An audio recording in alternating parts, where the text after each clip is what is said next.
وصحبه وبارك وسلم، خصوصا على خلفائه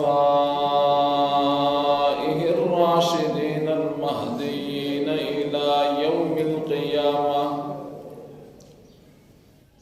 أما بعد فأعوذ بالله من الشيطان الرجيم. بسم الله الرحمن الرحيم. وقال ربكم ادعوني أستجب لكم إن الذين يستكبرون عن عبادتي سيدخلون جهنم داخرين. صدق الله العظيم وصدق رسوله النبي الكريم، ونحن على ذلك لمن الشاهدين والشاكرين، والحمد لله رب العالمين. اللهم صل على محمد وعلى آل محمد كما صليت على إبراهيم وعلى آل إبراهيم إنك حميد مجيد. اللهم بارك على محمد وعلى آل محمد كما باركت على إبراهيم وعلى آل إبراهيم إنك حميد مجيد. رب اشرح لي صدري ويسر لي أمري واحلل عقدة من لساني يفقهوا قولي. رب زدني علما رب زدني علما رب زدني علما.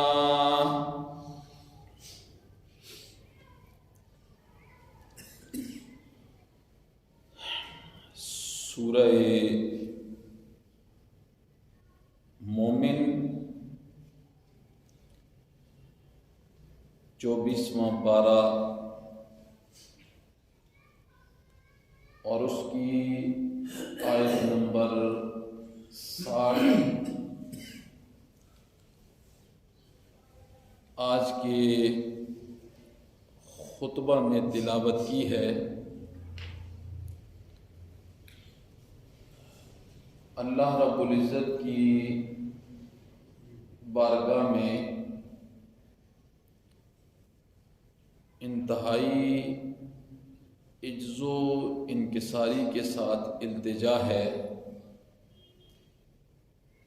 کہ اللہ رب العزت اس آیت کے مطابق کما حقہ گفتگو کرنے کی توفیق نصیب فرمائے.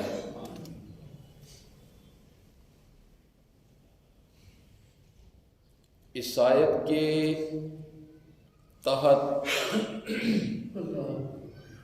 جو باتیں آپ کے گوش گزار کروں گا ان باتوں کو انتہائی توجہ کے ساتھ سماعت فرمانا ہے، اور یہ ایسی باتیں ہوں گی جو ہر مومن کے لیے روزانہ کی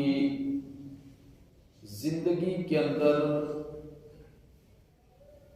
اپنے عمل میں لانا یہ فرض کا درجہ رکھتی ہے.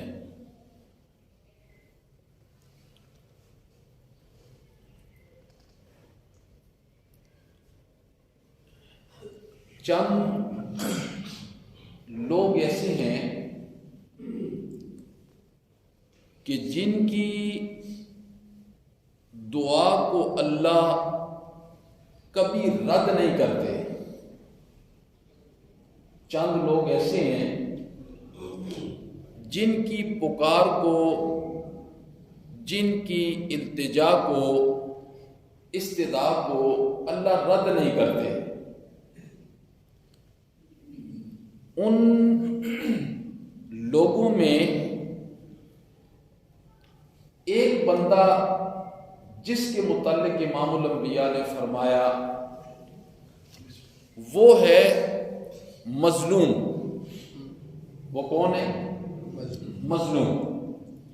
امام الانبیاء نے کیا ارشاد فرمایا؟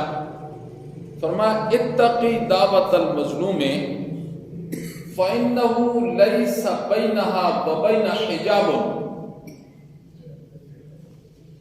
امام الانبیاء نے ارشاد فرمایا مظلوم کی آہ سے بچ جا. مظلوم کی آہ سے بچ جا. کیوں؟ فإنه ليس بينها وبين الله حجاب، کہ اس کے اور اللہ کے درمیان کوئی پردہ نہیں ہوتا. مظلوم کون ہے؟ مظلوم کون ہے؟ بطور مثال کے ذکر کر دیتا ہوں. ایک والد ہے نا، والد اگر بیٹا والد کے سامنے بد زبانی کر دیتا ہے، بیٹا والد کے سامنے بد زبانی کر دیتا ہے اور اس بد زبانی کی وجہ سے والد کا دل دکھ جاتا ہے، یہ والد کیا ہو جائے گا؟ یہ مظلوم ہے کہ اسے یہ احساس نہیں ہے کہ میرے والد نے مجھے کیسے بڑا کیا اور میرے ساتھ کیسے پدری شفقت کا معاملہ کیا. یہ میں نے ایک مثال دی ہے کہ والد کی دل آزاری وہ اس کی مظلومیت ہے. اور امام الانبیاء نے فرمایا کہ مظلوم کی آہ سے بچ جانا، اس کے اور اللہ کے درمیان کوئی پردہ نہیں ہوتا. حدیث کے اندر آتا ہے، دیکھیے اس اگلی جو حدیث میں سنا رہا ہوں نا، یہ امام الانبیاء نے ایک ترازو امت کے سامنے رکھا ہے. ایک ترازو امام الانبیاء نے فرمایا یہ میرا ترازو ہے، اس میں ہر بندہ اپنے آپ کو تول لے، ہر بندہ تول لے اپنے آپ کو. ترازو امام الانبیاء نے دے دیا. اب میں نے بھی اس کے اندر اپنے آپ کو تولنا ہے، آپ نے بھی تولنا ہے، مردوں نے بھی تولنا ہے، عورتوں نے بھی تولنا ہے، جی سب نے اپنے آپ کو تولنا ہے اس ترازو کے اندر جو امام الانبیاء نے ترازو دیا. ایک صحابی آئے امام الانبیاء کی خدمت میں. دو عورتوں کا حال ان صحابی کے سامنے تھا. وہ ان کی رشتہ دار ہو سکتی ہیں، کوئی بھی ہو سکتی ہے. جو پہلی عورت تھی نا، پہلی عورت جس کا حال اس صحابی نے امام الانبیاء کے سامنے بیان کیا، فرمایا اللہ کے پیغمبر ایک عورت ہے، دن بھر روزہ رکھتی ہے اور ساری رات اللہ کے سامنے مصلی پر کھڑے ہو کر نماز پڑھتی ہے اور صدقات و خیرات بھی کرتی ہے. سارا دن روزہ رکھتی ہے. عمل دیکھو، یہ کوئی آسان عمل ہے؟ سارا دن روزہ رکھتی ہے، ساری رات اللہ کے سامنے مصلی پر کھڑے ہو کر نماز پڑھتی ہے، صدقات و خیرات کرتی ہے. لیکن اللہ کے پیغمبر میں دیکھتا ہوں کہ اس کی زبان سے اس کا پڑوسی بڑا تانگ ہے. اس کے متعلق آپ کیا ارشاد فرمائیں گے؟ آپ نے فرمایا فی النار، یہ عورت جہنم میں جائے گی. یہ عورت کہاں جائے گی؟ جہنم میں جائے گی. یہ یاد رکھنا، یہ جو عورت روزانہ روزے رکھ رہی ہے، رات کو مصلے پر کھڑی ہے، یہ سب نفلی باتیں ہیں، سب نفلی باتیں ہیں۔ وہ سارا دن روزہ رکھتی ہے، سارا دن رات مصلے پر کھڑی ہوتی ہے، صدقات و خیرات کرتی ہے، لیکن اللہ کے پیغمبر اس کی زبان سے اس کا پڑوسی بڑا تنگ ہے۔ آپ نے فرمایا فی النار، یہ آگ میں جائے گی۔ یہ مہر کس نے لگائی ہے؟ یہ امام الانبیاء نے مہر لگائی ہے۔ پھر صحابی نے عرض کی اللہ کے پیغمبر ایک عورت ہے، بس فرض پورے کرتی ہے، نفلی عبادت کے لیے اس کے پاس وقت نہیں ہے، کبھی کبھار کر لیتی ہے، کوئی روزہ رکھ لیا، کوئی رات کو عبادت کر لی جی، اور صدقات و خیرات بھی بس تھوڑا کرتی ہے، لیکن اس کی زبان سے اس کا پڑوسی بڑے سکون میں ہے۔ اس کے متعلق آپ نے فرمایا فی الجنہ، فی الجنہ، یہ کہاں جائے گی؟ یہ جنت کے اندر جائے گی۔ اب آپ یہ دیکھیں کہ وہ عورت ہے جو ساری رات عبادت کر رہی ہے، سارا دن روزہ رکھتی ہے۔ کتنا بڑا عمل ہے، کتنا بڑا عمل ہے یہ روزہ رکھنا اور عبادت کرنا۔ اس عمل نے کیا اس عورت کو جہنم سے بچا دیا؟ اس عمل نے جہنم سے نہیں بچایا، اس لیے کہ ظلم کر گئی، زبان کے ساتھ ظلم کر گئی یہ عورت، پڑوسیوں کے ساتھ اس نے ظلم کیا اپنی زبان کی وجہ سے۔ امام الانبیاء نے فرمایا اتنے بڑے عمل بھی اس کو جہنم سے نہ بچا سکے۔ یہ تو امام الانبیاء کا ارشاد ہے نا، اس سے ایک قدم آگے بڑھے۔ قرآن کیا کہتا ہے ظلم کے متعلق؟ قرآن کیا کہتا ہے؟ قرآن کہتا ہے وَلَا تَرْكَنُوا إِلَى الَّذِينَ ظَلَمُوا، اللہ اکبر، وَلَا تَرْكَنُوا إِلَى الَّذِينَ ظَلَمُوا۔ قرآن نے کیا فرمایا؟ ظلم کرنا تو بڑی دور کی بات ہے، ظالم کی طرف جھکنا بھی نہیں ہے، میلان بھی نہیں ہونا چاہیے۔ ظالم کی طرف وہ چاہے تمہارا خونی رشتہ داری کیوں نہیں ہے۔ دیکھو، ایک ہوتا ہے ظالم کا ساتھ عملی طور پر دینا، پتہ ہے ظالم ہے، لوگ اس کے ساتھ چل رہے ہوتے ہیں جی، عدالتوں میں جاتے ہیں، پنچایتوں میں جاتے ہیں، ہر جگہ اس کے ساتھ جاتے ہیں، پتہ ہے ظالم اس نے ظلم کیا ہے، لیکن اس کی دھڑ کے اندر وہ جاتے ہیں۔ قرآن کہتے ہیں ایک ہے عملی طور پر جانا اور ایک ہے عملی طور پر تو نہیں گیا لیکن سوچ کے اعتبار سے میلان ظالم کی طرف ہے، سوچ کے اعتبار سے میلان جو ہے ظالم کی طرف ہے، بچ جانا چاہیے۔ یا ظالم بندہ ظلم کر رہا ہے، وہ خاموش ہے، وہ کیا ہے؟ خاموش ہے، میلان ہے نا اس کی طرف، خاموش ہے۔ آپ نے فرمایا جس کا میلان بھی ظالم کی طرف ہوگا، اللہ نے فرمایا فَتَمَسَّكُمُ النَّارُ، آگ اس کو بھی چھوئے گی، وہ بھی آگ سے نہیں بچ سکتا۔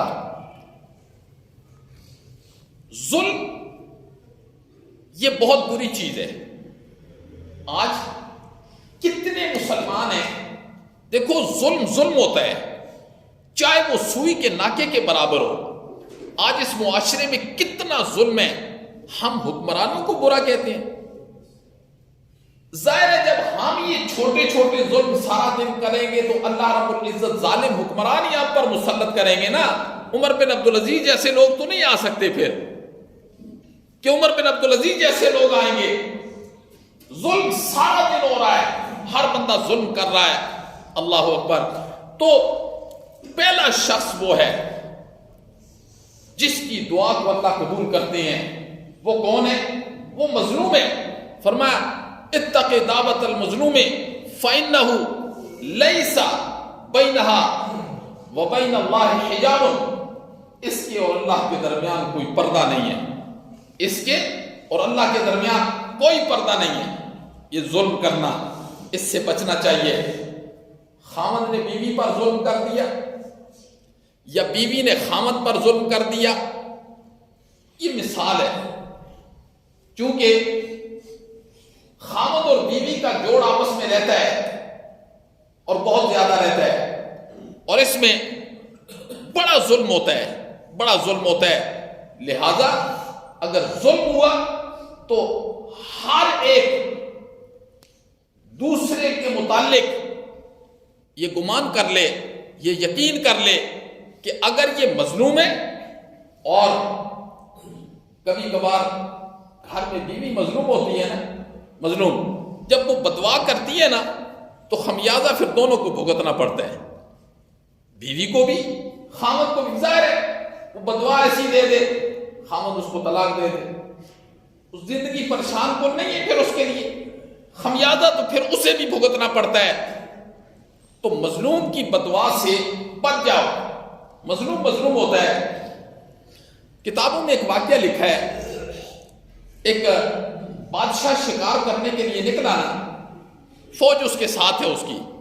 اس زمانے میں جب بادشاہ شکار کے لیے نکلا کرتے تھے نا تو جہاں جہاں شکار کرتے وہاں دوسرے لوگوں کو آنے کی پابندی ہوتی تھی. اندر اگر کوئی گھر ہے تو ایک بوڑھی خاتون تھی، اس کی ایک گائے وہ جنگل میں چھوڑ دیتی، صبح شام کو لاتی، اس کا دودھ نکالتی، بیچ کے اپنا وقت گزارتی. وہ بادشاہ کے جو ساتھی تھے نا، جو فوجی تھے، انہوں نے دیکھا گائے کھڑی ہے، انہوں نے گائے کو ذبح کیا اور خون باندھ کے وہ کھا گئے. وہ عورت آئی، اس نے کہا گائے نہیں آئی ہے میری، اسے پتا چلا وہ کھا گئے. اس نے کہا بھائی میری گائے تھی، اس پر میرا گزارنے وقت تھا. اس نے کہا بی بی ہم تو گائے کھا گئے ہیں، جاؤ کوئی گائے شاید نہیں. بڑی پریشان ہوئی. ایک بندے کے سامنے گئی تو اس کے سامنے ساری اپنی روادات رکھی اس نے. تو سمجھدار بندہ تھا، اس نے کہا یہی راستہ ہے، یہ ایک پل ہے، پل.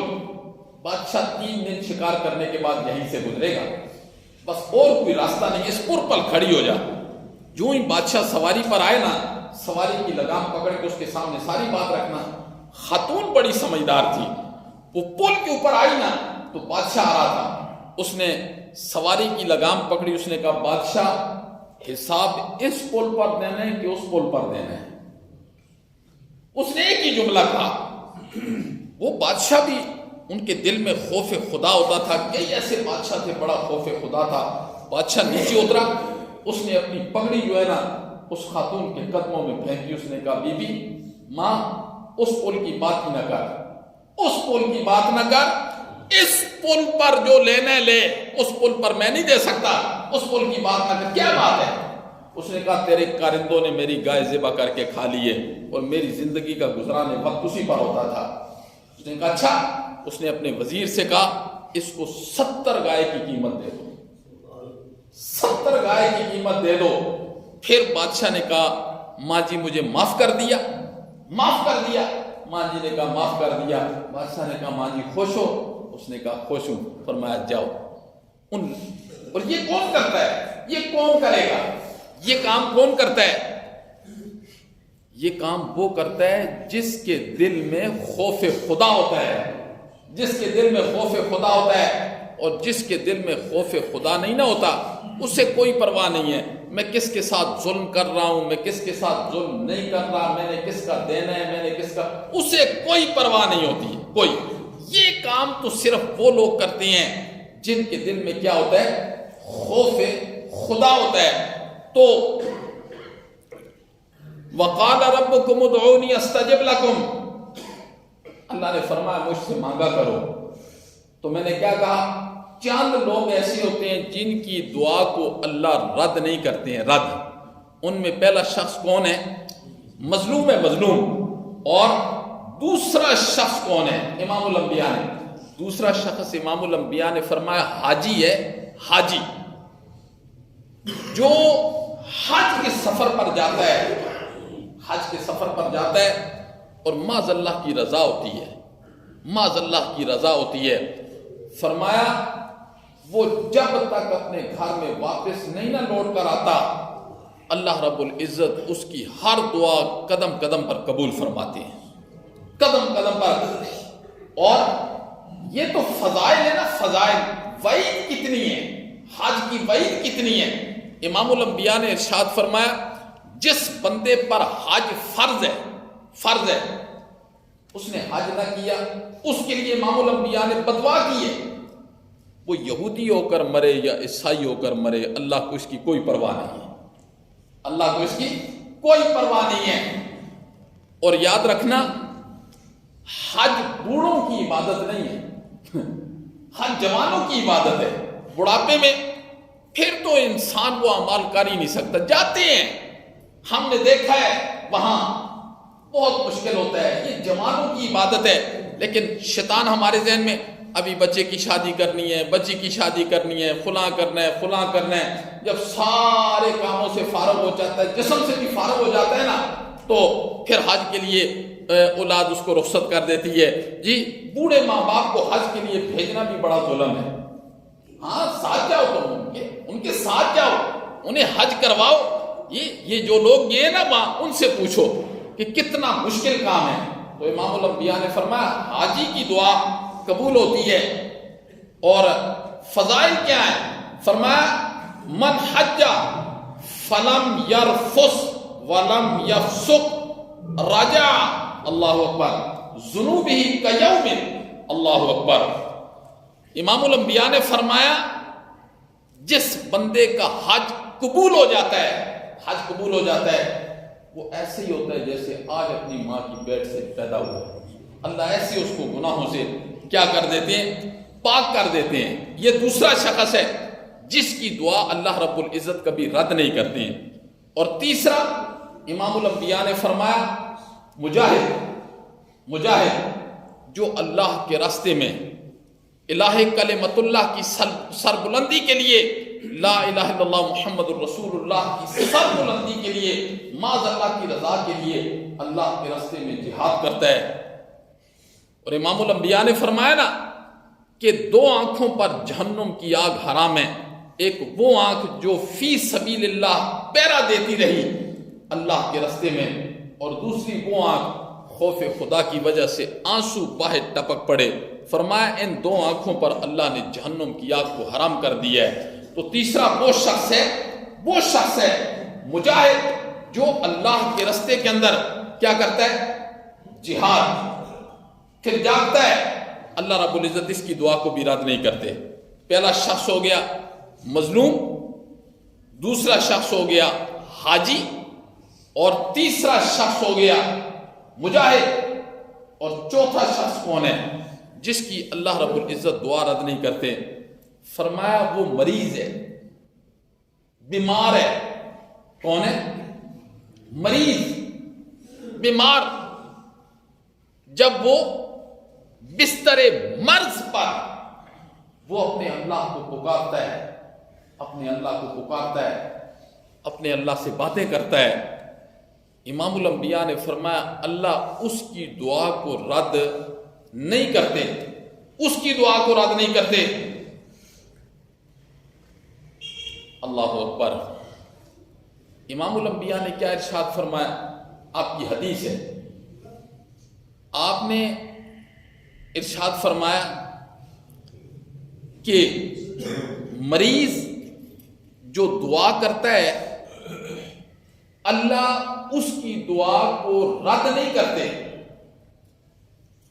جب آپ مریض کے پاس جاؤ نا تو پھر مریض کو یہ کہا کرو کہ آپ میرے لیے دعا کرنا، آپ میرے لیے دعا کرنا، اس لیے کہ مریض کی دعا کو اللہ رد نہیں کرتے۔ تم نے جانا ہے تو مریض کے لیے دعا کرنی ہے، مریض کے لیے دعا کرنی ہے۔ اور امام الانبیاء نے کیا ارشاد فرمایا اگر تم کسی مریض کے پاس جاؤ اور وہ مرض میں مبتلا ہے، حالت نظر نہیں ہے، حالت نظر نہ ہو، ویسے کسی مرض میں مبتلا ہے اور بستر پر لیٹا ہوا ہے، آپ اس کے پاس چلیں گے، اب 7 مرتبہ یہ پڑھا کر اس کے سامنے کھڑے ہو کر اسأل اللہ العظیم، اسأل اللہ العظیم رب العرش العظیم ان یشفیک، 7 مرتبہ یہ پڑھو، اللہ رب العزت اس کو اس مرض سے شفا نصیب فرما دیں گے۔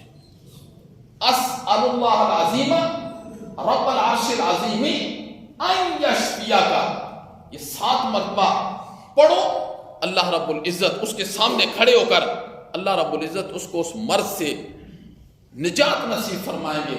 شرط یہ ہے کہ بندے کا تعلق اللہ کے ساتھ صحیح ہونا، معرفت الہی بھی تو ہونا، معرفت ایمان بھی تو اس کا ہونا۔ اور پھر امام الانبیاء نے آداب بھی بتائے، آداب، مریض کو دعا دو، مریض سے دعا لو، دو۔ نمبر 3، امام الانبیاء نے فرمایا زیادہ دیر مریض کے پاس بیٹھو نہ، زیادہ دیر مریض کے پاس بیٹھو نہ، بس عیادت کی اور پھر واپس آگے دعاؤں کا کہہ کر، دعائیں دے کر پھر جلدی واپس آ جایا کرو۔ اور پھر امام الانبیاء نے ارشاد فرمایا جو بندہ کسی کو کسی مرض میں مبتلا دیکھے، کسی مرض میں مبتلا دیکھے، امام الانبیاء نے ایک دعا سکھائی ہے، فرمایا الحمدللہ الذی عافانی مما ابتلاک بہ وفضلنی علی کثیر ممن خلق تفضیلا۔ فرمایا جو بندہ جس مصیبت میں دوسرا بندہ اس کو دیکھ لینا، یہ دعا پڑھے، اللہ اس کو اس مصیبت میں کبھی مبتلا نہیں کرے گا۔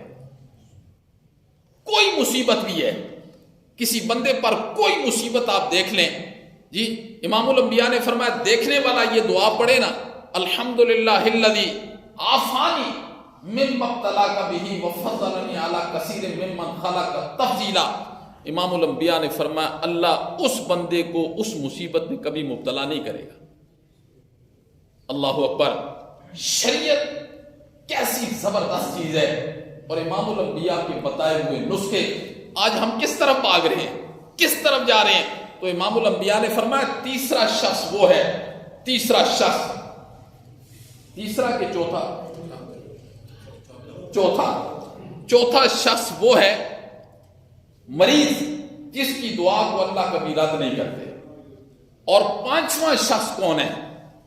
امام الانبیاء نے فرمایا 5واں وہ بندہ ہے جو اپنے کسی دوست کے لیے اس کے پیٹھ کے پیچھے دعا کرتا ہے، اس کے پیٹھ پیچھے دعا کرتا ہے، اس کا دوست ہے، غائب کی دعا غائب کے لیے۔ آپ کا کوئی دوست ہے، آپ اس کے لیے دعا کر رہے ہیں، مولا اس پریشانی میں مبتلا ہے، مولا اسے اس پریشانی سے باہر نکال دے، مولا اس بیماری میں مبتلا ہے، مولا اس بیماری سے اس کو باہر نکال دے۔ اللہ اکبر، یہ 5 قسم کی لوگ ہیں جن کی دعا اللہ رد نہیں کرتے، امام الانبیاء نے فرمایا۔ اور ان میں سے جو 5واں ہے نا، غائب کی دعا غائب کے لیے، اگر 5 دعاؤں کا موازنہ کریں نا، اس بات پر موازنہ کریں کہ سب سے جلدی دعا اللہ کس کی قبول کرتے ہیں ان 5 میں سے، تو یاد رکھنا ان 5 میں سے سب سے جو جلدی دعا قبول ہوتی ہے وہ غائب کی دعا غائب کے لیے ہوتی ہے، کہ اپنے کسی جاننے والے کے لیے، دوست کے لیے آپ دعا کریں، مولا اس پریشانی میں مبتلا ہے، اس تکلیف میں مبتلا ہے، مولا اس تکلیف کو باہر کر دے۔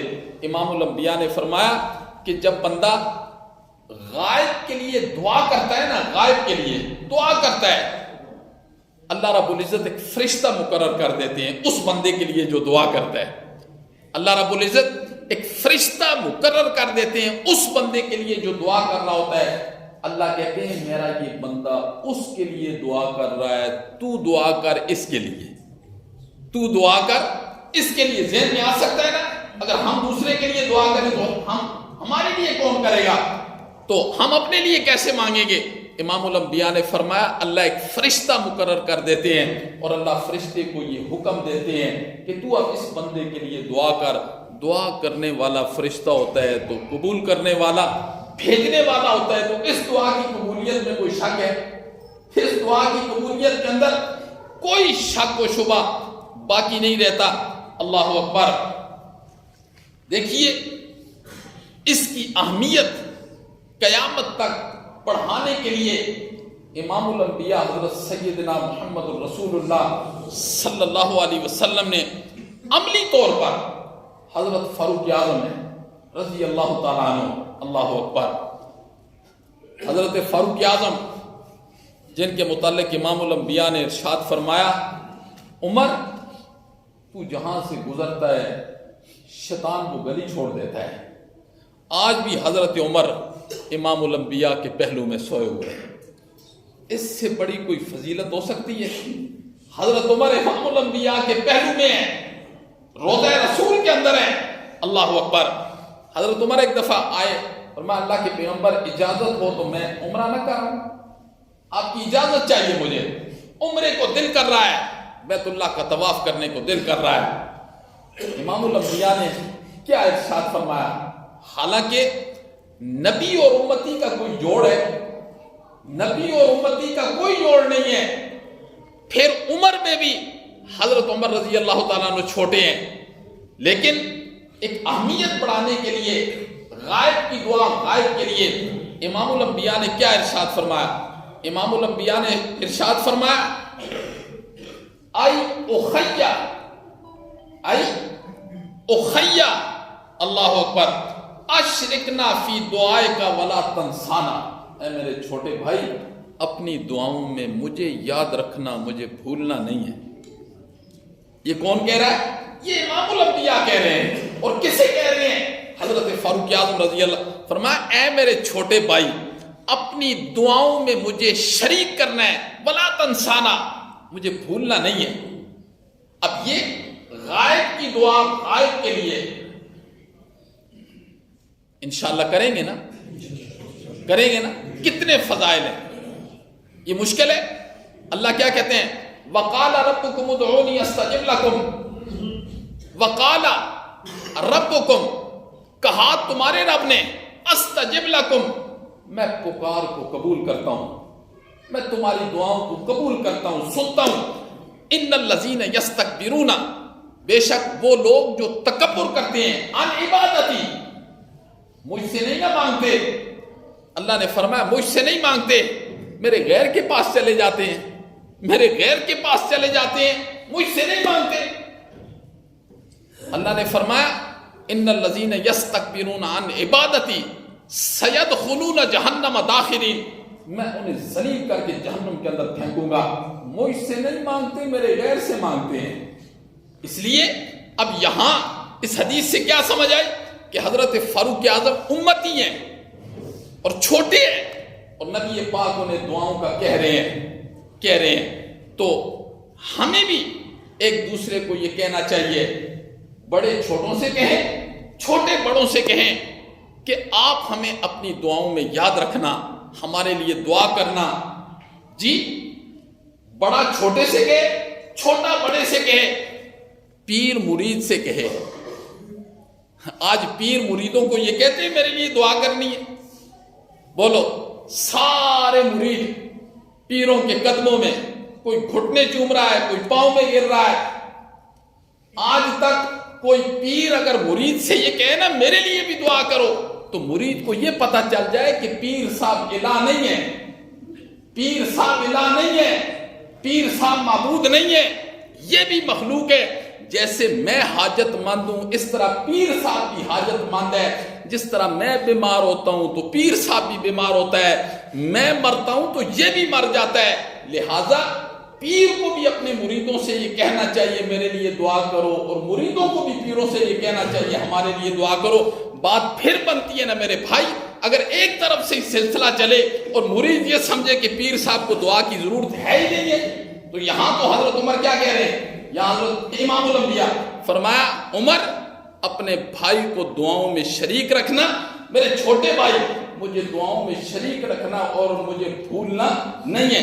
یہ کتنی بڑی اہمیت ہے اس بات پر کہ غائب کی دعا، غائب کے لیے اللہ رب العزت قبول فرماتے ہیں، اللہ اکبر۔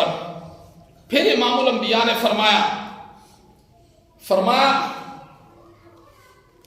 3 لوگ ایسے ہیں اللہ ان کی دعا کو بھی رد نہیں کرتا.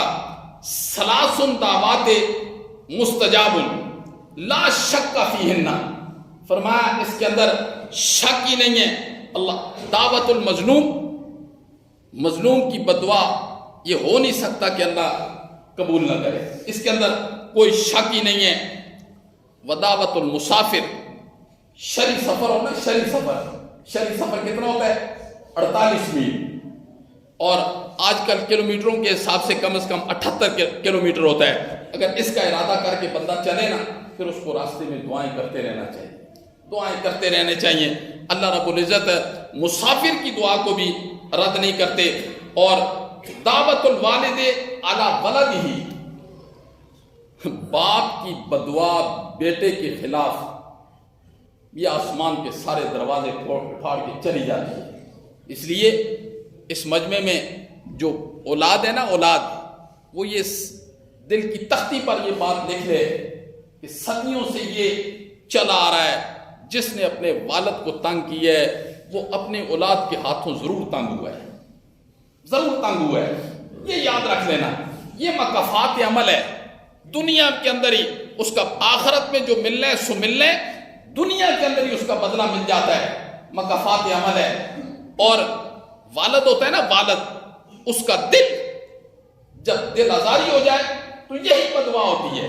ضروری نہیں ہوتی کہ والد منہ سے کہے. اس لیے والدین سے بھی میری یہ درخواست ہے کہ وہ اللہ سے یہ مانگا کریں، مولا میری اولاد کے حق میں میری بدعا قبول نہ کرنا. اپنا جسم ہے نا، ٹکڑا ہے نا، ظاہر اس کو تکلیف ہوگی تو پھر اسی کو ہوگی نا. تو اپنی اولاد کے لیے بدعا نہ کریں، بدعا نہ کریں. یہی کہیں مولا تو بدعا قبول کر سکتا ہے تو دعا قبول نہیں کر سکتا. مولا میرے بیٹے کو ہدایت دے دے. مولا ہدایت کی دعائی ہمیشہ کرنی ہے. اگر غصے میں کوئی ایسے جملے اولاد کے لیے نکل بھی جائے نا، پھر تنہائیوں میں چل کے کہنا مولا میں کہہ گیا ہوں، بس میری اولاد کے حق میں میری بدعا قبول نہ کرنا. تو یہ چند لوگ ہیں جن کی بدعائیں، جن کی دعا اللہ کبھی رد نہیں کرتے. تو اللہ رب العزت نے یہ کہا کہ ہمیشہ مانگنا ہے تو صرف اور صرف کس سے مانگنا ہے؟ صرف اور صرف اللہ سے مانگنا ہے. عطا کرنے والے اللہ ہیں. اللہ سے کیوں مانگنا ہے؟ کیوں اللہ سے مانگنا ہے؟ دلیل کیا ہے؟ اللہ کہتے ہیں میں ایسا زندہ ہوں کہ جس پر کبھی موت نہیں آئے گی. میرے علاوہ جس سے بھی تم مانگتے ہو ان پر موت آ جاتی ہے. ان پر کیا آ جاتی ہے؟ موت آ جاتی ہے. جنہیں تم نہلا دیتے ہو، جنہیں تم کفنا دیتے ہو، جو اپنے چہرے سے مکھیاں بھی نہیں ہٹا سکتے ہیں، جو اپنی یتیم بچوں کے سر پر ہاتھ نہیں رکھ سکتے ہیں، جی، جو اپنی بیوی کو بیوہ چھوڑ کے چلے گئے ہیں، فرمایا وہ تمہاری حاجت کیا پوری کریں گے؟ وقال ربکم ادعونی استجب لکم ان الذین یستکبرون عن عبادتی سیدخلون جہنم داخرین. اللہ عمل کی توفیق نصیب.